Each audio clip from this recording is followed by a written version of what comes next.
एक महत्त्वाची बातमी, रत्नागिरी आणि सिंधुदुर्गामधून नारायण राणे यांचं नाव फायनल झाल्याची चर्चा रंगलेली आहे। रत्नागिरीमध्ये किरण सामंत यांनी नारायण राणेंची भेट घेतली। किरण सामंत हे उदय सामंत यांचे बंधू आहेत आणि सामंत यांच्याकडून राणेंचा आशीर्वाद घेतानाचा व्हिडिओ व्हायरल झालाय। रत्नागिरी सिंधुदुर्ग लोकसभेवर सामंत यांनी दावा सांगितला होता, मात्र राणेंची राज्यसभेची टर्म संपल्यामुळे राणेंचा दावा अधिक प्रबळ मानला जातोय। सामंत यांनी राणेंसाठी दावा सोडल्याची सध्या चर्चा रंगलेली आहे। रत्नागिरी आणि सिंधुदुर्गामध्ये राणेंचं नाव फायनल झाल्याची चर्चा आहे। किरण सामंत यांनी नारायण राणेंची भेट घेतली आणि त्यांच्या या भेटीचा व्हिडिओ सध्या व्हायरल होतोय।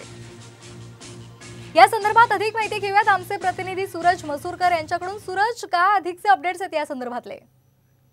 कुठेतरी पाहायला तर किरण सामंत हे रत्नागिरी आणि सिंधुदुर्ग लोकसभा निवडणूक लढवण्यासाठी इच्छुक होते, आग्रही होते।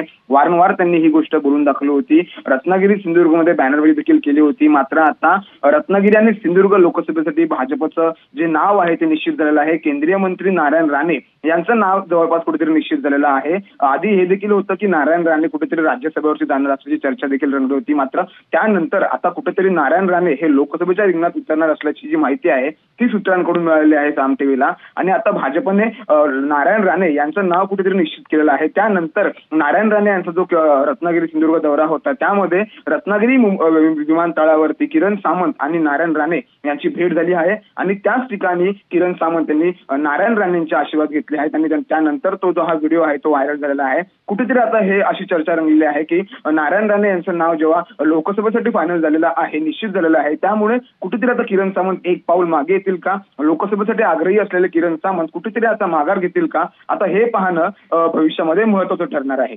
अगदी धन्यवाद सूरज, आपण दिलेल्या या सविस्तर माहितीसाठी।